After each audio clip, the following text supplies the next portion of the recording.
Hai shalom adik-adik semuanya yang ada di rumah. Hari ini Kak Yeni bersyukur kita dapat bertemu kembali di dalam renungan penyejuk iman bagi adik-adik yang berada di rumah.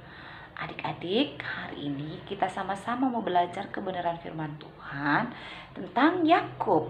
Nah, ini adalah kelanjutan kisah dari Yakub dalam renungan kita minggu sebelumnya.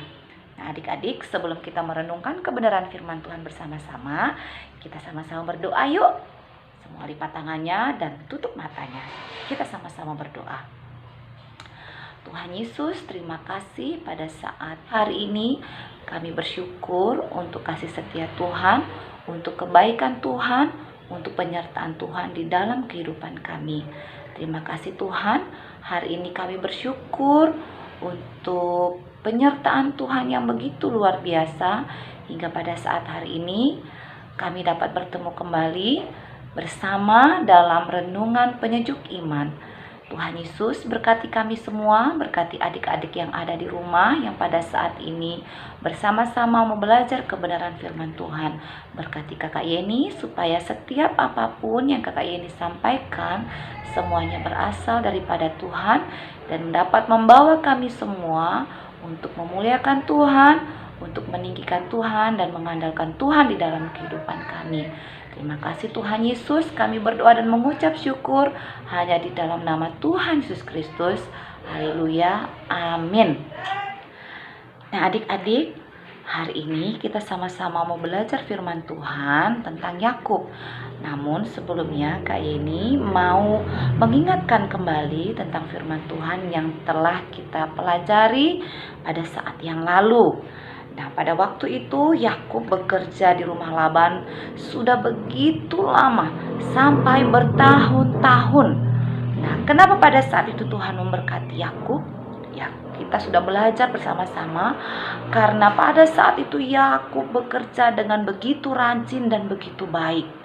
Yang kedua, Yakub bekerja dengan penuh tanggung jawab. Dan yang ketiga, Yakub bekerja dengan penuh kesetiaan sehingga Tuhan selalu memberkati setiap apa yang dikerjakan oleh Yakub. Hingga pada saat akhirnya Tuhan memerintahkan Yakub untuk kembali ke rumah ayahnya. Nah, pada saat ini kita sama-sama mau belajar firman Tuhan, bagaimana Yakub mau bertemu dengan Esau.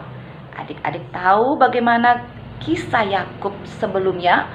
Ya, Yakub itu melarikan diri dari kakaknya karena dia telah menipu kakaknya pada saat itu. Dan setelah dia menipu kakaknya, dia memiliki rasa takut yang begitu luar biasa sehingga dia melarikan diri. Nah, setelah begitu lama dia melarikan diri, bertahun-tahun tinggal di rumah Laban, sampai memiliki istri, memiliki anak, memiliki harta yang begitu banyak. Akhirnya Tuhan memerintahkan Yakub untuk kembali ke rumah ayahnya. Dan pastinya dia akan bertemu dengan kakaknya. Adik-adik tahu, pada saat dia mau bertemu dengan kakaknya, Yakub memiliki rasa takut yang begitu luar biasa. Mengatakan, aduh, bagaimana ya aku bisa bertemu dengan kakakku, sedangkan pada saat itu aku sudah menipu kakakku. Jangan-jangan kakakku bisa marah terhadap aku. Nah, pada saat ini adik-adik kita sama-sama mau belajar dari Kejadian pasal yang ke-32 ayat yang pertama sampai dengan 32. Perikopnya di sini dikatakan Yakub takut bertemu dengan Esau. Nah, Kak ini sudah menyampaikan kenapa Yakub takut bertemu sama Esau, karena Yakub pada saat itu melarikan diri sebab Yakub sudah menipu Esau kakaknya. Nah, adik-adik, pada saat ini kita mau belajar bersama-sama. Setelah Laban waktu itu mencari Yakub yang melarikan diri dari Laban. Tetapi setelah mereka berbicara bersama-sama, setelah mereka membuat perjanjian pada saat itu bahwa Laban tidak akan menyakiti Yakub dan Yakub tidak akan menyakiti Laban, Nah, Laban pun pulang ke rumahnya. Yakub pada saat itu berada di Bukit Gilead, di sebuah tempat yang dinamai Mahanaim adik-adik. Nah, karena para malaikat Allah telah bertemu dengannya. Saudara kembarnya Esau tinggal di tanah Edom, di pegunungan Seir. Nah, pada saat itu, karena Yakub merasa takut dengan Esau, Yakub mengirim pesuruh-pesuruhnya, hamba-hambanya untuk menemui Esau. Dan dia memberi pesan kepada hamba-hambanya, "Hai hamba-hambaku, pada saat engkau bertemu Esau, katakan begini kepada Esau, hambamu Yakub telah tinggal bersama Laban. Dia memiliki ternak, dia memiliki keledai, domba, kambing, dan banyak pelayan. Dan pada saat ini dia memohon untuk mendapatkan bantuan di matamu." Setelah para pelayan-pelayannya, para budak-budaknya bertemu dengan Esau, mereka kembali bertemu Yakub dan mengatakan kepada Yakub, "Esau akan datang untuk menemuimu." Dan dia mengajak 400 orang bersamanya. Setelah Yakub mendengar itu, Yakub sangat ketakutan. "Oh, 400 orang dia bawa untuk menemui aku. Bahaya ini. Jangan-jangan dia bisa membunuh aku dengan membawa begitu banyak orang menemui aku." Akhirnya pada saat itu Yakub berpikir untuk membagi kelompok menjadi dua. Kelompok yang pertama harus berada di depan, dan yang kelompok kedua berada di belakang. Sehingga pada saat Esau bertemu dengan kelompok yang pertama, maka kelompok yang kedua itu dapat melarikan diri dan dapat menyelamatkan dirinya. Setelah Yakub membagi dua kelompok, Yakub datang kepada Tuhan lalu berdoa. Yakub berbicara kepada Tuhan. Yuk adik-adik kita lihat di dalam Kejadian pasal yang ke-32 ayat yang ke-9 sampai dengan yang ke-12. Apa yang dikatakan Yakub kepada Tuhan pada saat dia berdoa kepada Tuhan. Kejadian pasal yang ke-32 ayat yang ke-9 sampai yang ke-12. Kita sama-sama membacanya. Kemudian berkatalah Yakub, "Ya Allah nenekku Abraham dan Allah ayahku Ishak, ya Tuhan yang telah berfirman kepadaku, pulanglah ke negerimu serta kepada sanak saudaramu, dan aku akan berbuat baik kepadamu. Sekali-kali aku tidak layak untuk menerima segala kasih dan kesetiaan yang engkau tunjukkan kepada hambamu ini, sebab aku membawa hanya tongkatku ini waktu aku menyeberangi sungai Yordan ini. Tetapi sekarang telah menjadi dua pasukan. Lepaskanlah kiranya aku dari tangan kakakku, dari tangan Esau, sebab aku takut kepadanya. Jangan-jangan ia datang membunuh aku, juga ibu-ibu dengan anak-anaknya. Bukankah engkau telah berfirman, tentu aku akan berbuat baik kepadamu dan menjadikan keturunanmu sebagai pasir di laut, yang karena banyaknya tidak dapat dihitung." Nah, pada saat itu Yakub berdoa kepada Tuhan. Nah, setelah itu dia mengatakan kepada Tuhan, "Tuhan, Engkau yang menyuruh aku kembali ke negeriku dan kerabatku, saudaraku, orang tuaku. Dan Engkau pun yang berjanji kepadaku bahwa Engkau akan berbuat baik kepadaku dan akan jadikan keturunanku sebagai pasir di laut." Pada saat itu Yakub berdoa sungguh-sungguh kepada Tuhan. Adik-adik, lalu keesokan harinya setelah Yakub berdoa, Yakub memilih hadiah. Yakub mencari hadiah-hadiah yang terbaik untuk dipersembahkan kepada Esau. Karena dia mengatakan mungkin saja kalau dia melihat persembahanku atau hadiah-hadiah yang aku berikan kepadanya, hati kakakku menjadi senang dan kakakku tidak marah lagi kepadaku. Apa saja yang diberikan Yakub pada saat itu? Ya, pada saat itu Yakub menyediakan banyak sekali hadiah. Ya, ayat 13 dikatakan, kemudian diambilnyalah dari apa yang ada padanya sebuah persembahan untuk Esau kakaknya, yaitu 200 kambing betina dan 20 kambing jantan, 200 domba betina dan 20 domba jantan, 30 unta yang sedang menyusui serta anak-anaknya, 40 lembu betina dan 10 lembu jantan, dan 20 keledai betina dan 10 keledai jantan. Begitu banyak hadiah yang dipersiapkan oleh Yakub untuk Esau. Adik-adik, setelah dia persiapkan semuanya, dia persiapkan yang terbaik untuk diberikan kepada kakaknya supaya kakaknya tidak marah. Nah, ketika para pelayan bertemu Esau, mereka melaporkan siapa yang menyuruh mereka, siapa mereka, dan apa yang harus mereka lakukan pada saat itu. Para pelayan mengatakan, ini adalah hadiah atau persembahan yang dikirimkan kepada tuanku Esau dari Yakub yang mengikuti kami, yang sekarang ini ada di belakang kami. Pada saat malam itu, Yakub mengirim keluarganya dan harta miliknya dan menyeberangi sungai Yabok.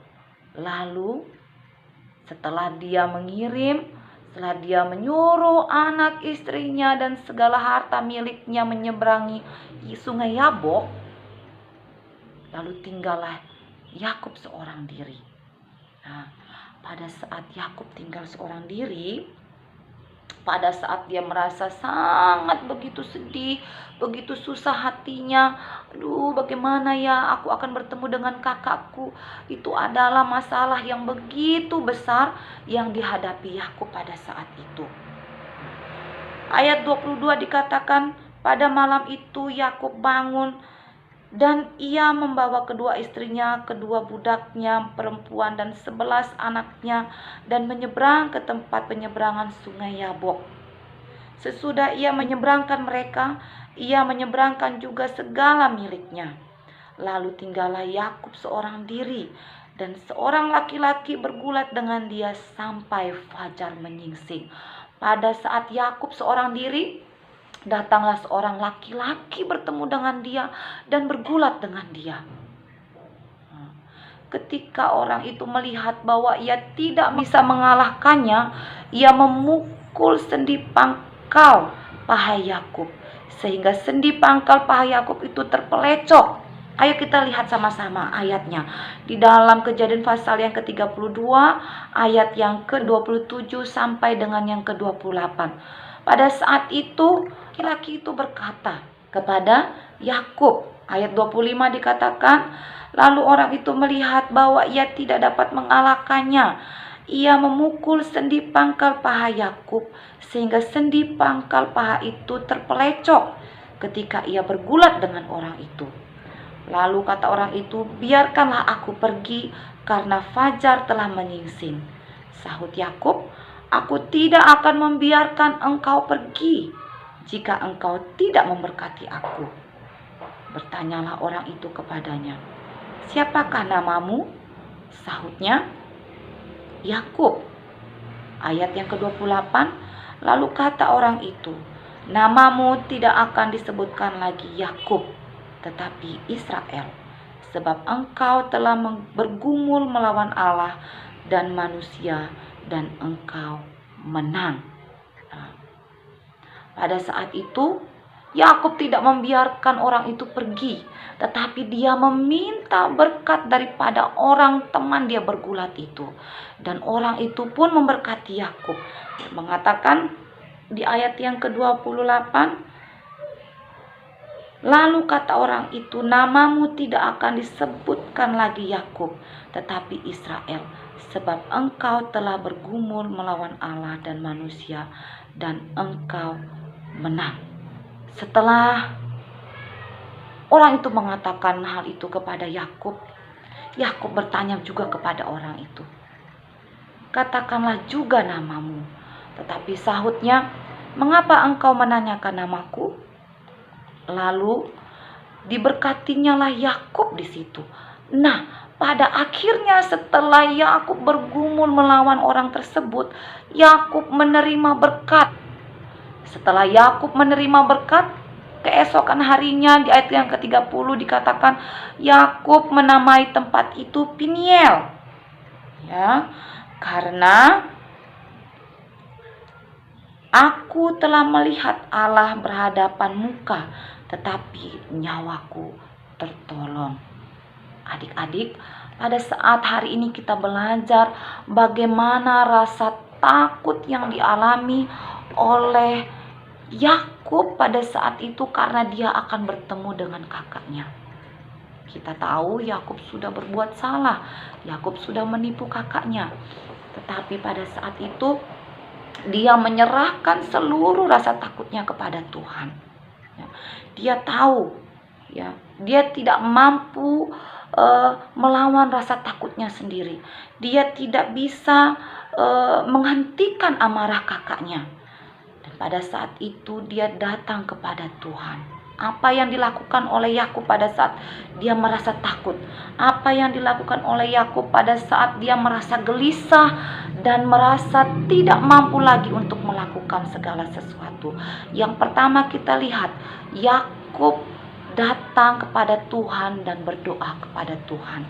Di ayat yang ke-9 dikatakan, "Kemudian berkatalah Yakub, 'Ya Allah nenek Abraham dan Allah ayahku Ishak, ya Tuhan yang telah berfirman kepadaku, pulanglah ke negerimu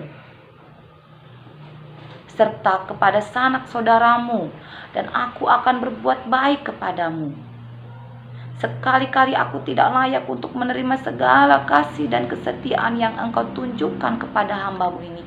Yakub pada saat itu sadar kalau sebenarnya dia tidak layak menerima kasih dan kesetiaan daripada Tuhan, karena dia tahu ketakutan yang dia rasakan pada saat itu adalah karena kesalahannya yang telah menipu. Tetapi juga Yakub menyadari bahwa Allah itu dapat menolong, bahwa Allah itu adalah Allah yang setia. Walaupun dia telah berbuat salah, tetapi Allah juga setia mengampuni setiap kesalahan Yakub, dan Allah juga akan menolong sebagaimana janji Allah yang selalu menyertai Yakub. Yakub percaya dan beriman kepada Allah bahwa dia juga akan menyertai. Dari situ Yakub menyerahkan setiap pergumulannya, Yakub menyerahkan setiap ketakutannya kepada Tuhan, dan dia memegang janji Tuhan. Sebagaimana janji Tuhan yang akan menyertai Yakub, Yakub menyerahkan segala sesuatunya kepada Tuhan. Yang kedua, kita melihat bagaimana Yakub melawan rasa takutnya pada saat itu. Yang pertama, dia datang berdoa kepada Tuhan, dan yang kedua, dia meminta berkat kepada Tuhan. Lagi-lagi Yakub meminta berkat kepada Tuhan. Kenapa dikatakan demikian? Pada ayat yang ke-22 sampai dengan ayat yang ke-32, di situ perikopnya mengatakan pergumulan Yakub dengan Allah. Pada saat dia bertemu dengan seseorang yang dia lawan bergumul pada saat itu, dia tahu bahwa orang itu adalah Allah sendiri. Karena di ayat yang ke-30 dikatakan Yakub menamai tempat itu Peniel, sebab katanya, "Aku telah melihat Allah berhadapan muka, tetapi nyawaku tertolong." Yakub tahu pada saat itu bisa saja, ya, dia kalah melawan orang tersebut. Tetapi karena dia tahu Allah begitu mengasihinya, Allah selalu menjaga, melindunginya, Allah menyertainya, dan Allah mengasihinya, sehingga Allah tidak membuat dia kalah. Tetapi Yakub menang melawan seseorang tersebut, dan dia tahu seseorang yang dia lawan itu adalah Allah. Yakub menyadari bahwa seseorang yang bergumul dengan dia itu adalah Allah, bukan manusia biasa. Dan pada saat itu, karena dia tahu Allah yang bersama dengan dia, dia meminta berkat yang daripada Allah, sehingga Yakub pun menerima berkat yang daripada Tuhan itu sendiri. Demikian di dalam kehidupan kita adik-adik. Setiap kita di sini telah berbuat salah. Setiap kita di sini telah melakukan hal yang tidak benar di hadapan Tuhan. Tetapi satu hal yang perlu kita ingat adik-adik. Tuhan Yesus yang telah datang ke dunia ini. Allah telah mengaruniakan Yesus Kristus, anaknya yang tunggal, untuk datang ke dunia ini untuk mengampuni setiap dosa-dosa orang yang bersalah, setiap orang-orang yang percaya kepadanya. Sebagaimana Allah telah mengampuni Yakub yang berdosa, Yakub yang bersalah, demikian juga Allah setia juga mengampuni kita yang bersalah. Jadi pada saat kita telah berbuat salah, pada saat kita melakukan kesalahan, datang kepada Tuhan, minta ampun kepada Tuhan, minta kekuatan yang daripada Tuhan untuk menolong kita, supaya kita berani bertemu. Mungkin kita sudah berbuat salah kepada mama, papa, berbuat salah kepada kakak, adik, berbuat salah kepada teman-teman. Minta pertolongan daripada Tuhan, minta kekuatan daripada Tuhan. Setelah kita minta ampun kepada Tuhan, kita minta kekuatan daripada Tuhan untuk kita dapat datang meminta ampun kepada orang tua kita, meminta maaf kepada orang tua, kepada saudara, dan kepada teman-teman kita yang telah kita sakiti hatinya. Dan yang kedua, kita harus meminta berkat yang daripada Tuhan. Kita tahu Allah kita maha pengasih dan maha penyayang. Allah kita adalah Allah yang setia mengampuni dosa kita, bahkan Allah yang setia memberkati dalam kehidupan kita. Tetapi kita sebagai anak-anaknya Tuhan, kita yang sebagai orang-orang yang percaya kepada Tuhan, ingat adik-adik, kita harus meminta dan memohon berkat yang daripada Tuhan. Sehingga di dalam setiap pergumulan kita, di dalam ketakutan kita, di dalam masalah kita, kita tahu kita dapat melakukan segala sesuatu.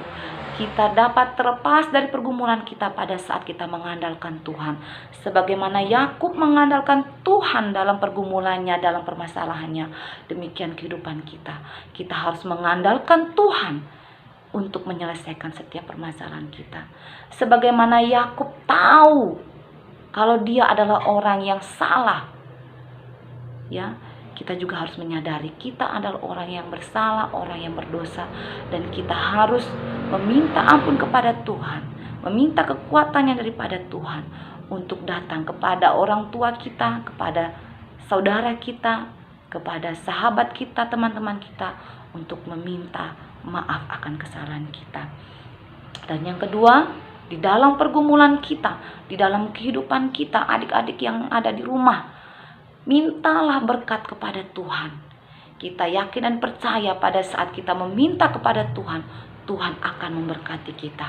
Sebagaimana Yakub diberkati oleh Tuhan, kita pun harus percaya Tuhan di dalam nama Yesus Kristus akan memberkati setiap langkah kehidupan kita. Nah, itu adik-adik hari ini yang dapat kita pelajari.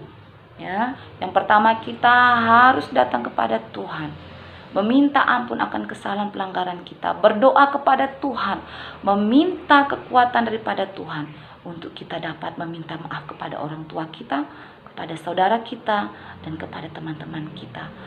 Kita tahu Yesus Kristus, Allah yang setia mengampuni kita, akan selalu menuntun kita dan memberikan kita kekuatan untuk dapat meminta ampun kepada setiap orang yang telah kita lakukan kesalahan. Yang kedua, mintalah berkat yang daripada Tuhan. Allah yang setia mengampuni kita adalah Allah yang setia memberkati kita di dalam kehidupan kita. Karena sebagaimana Yakub diberkati, demikian juga kita akan diberkati oleh Tuhan. Asalkan kita sungguh-sungguh percaya bahwa Allah yang kita sembah di dalam nama Tuhan Yesus Kristus itu adalah Allah yang akan mengampuni setiap dosa kita. Allah yang akan memberikan kita kekuatan untuk memperbaiki setiap kesalahan dan pelanggaran kita. Allah yang memberkati kita di dalam setiap langkah kehidupan kita. Itu firman Tuhan yang kita pelajari pada saat hari ini. Biarlah firman Tuhan ini menjadi kekuatan kehidupan kita. Untuk adik-adik yang ada di rumah, Tuhan Yesus menolong supaya adik-adik di rumah menjadi anak-anak yang mengasihi Tuhan, anak-anak yang selalu taat kepada orang tua, anak-anak yang mengasihi saudara dan mengasihi sahabat dan teman-teman. Terima kasih adik-adik semua, itu firman Tuhan yang kita pelajari pada saat hari ini, dan kita sama-sama berdoa untuk mengakhiri renungan firman Tuhan. Kita berdoa. Bapa yang baik, Bapa yang penuh kasih, Bapa yang kami sembah di dalam nama Tuhan Yesus Kristus. Hari ini Tuhan, kami bersyukur untuk firman-Mu yang mengajarkan kami bahwa Engkau Allah yang selalu setia mengampuni setiap dosa pelanggaran kami. Terima kasih Tuhan, karena Engkau Allah yang tidak pernah meninggalkan kami. Biarlah Tuhan, Engkau yang memberikan kami kemampuan, Engkau yang memberikan kami kekuatan, bahkan Engkau yang memberikan kami keberanian ya Tuhan, untuk jujur, untuk datang kepada setiap orang yang telah kami sakiti hatinya, baik kepada orang tua kami, baik kepada saudara kami, kepada sahabat dan teman-teman kami. Tuhan, Engkau memberikan kami kekuatan dan keberanian sehingga kami dapat datang kepada setiap orang yang telah kami sakiti hatinya, dan kami dapat meminta ampun, meminta maaf kepada mereka. Biarlah Tuhan, Engkau Bapa yang menolong juga kami sehingga kami terus bersandar kepada Tuhan dan melakukan setiap firman Tuhan di dalam kehidupan kami. Ajar kami juga Tuhan, di dalam setiap pergumulan kami selalu mengandalkan Engkau, dan kami selalu memohonkan berkat yang daripada-Mu untuk selalu menyertai kehidupan kami. Terima kasih Tuhan Yesus. Ajar kami Tuhan, untuk kami dapat melakukan setiap kebenaran firman-Mu di dalam kehidupan kami hari lepas hari. Berkati adik-adik yang ada di rumah Tuhan, di dalam setiap kegiatan aktivitas, dalam setiap pelajaran dan pendidikan mereka. Tuhan Yesus, Engkau yang menolong. Dan berkati juga Tuhan, kami semua di dalam setiap langkah kehidupan kami. Biarlah Engkau yang menuntun kami, sebagaimana Engkau berkati dan menuntun Yakub. Demikian juga Tuhan, kami rindu dan kami meminta, memohon kepadamu Tuhan, yang menuntun langkah kami dan memberkati kami di dalam setiap langkah kehidupan kami. Terima kasih Tuhan Yesus. Kami akan mengakhiri firman Tuhan ini, dan kami berdoa mengucap syukur hanya di dalam nama-Mu Tuhan Yesus Kristus. Haleluya, amin. Baik adik-adik yang terkasih, demikianlah siraman rohani penyejuk iman pada saat hari ini. Biar firman Tuhan ini menjadi kekuatan di dalam kehidupan kita. Terima kasih, Tuhan Yesus memberkati, dan sampai jumpa di dalam renungan firman Tuhan selanjutnya. Tuhan Yesus memberkati. Shalom.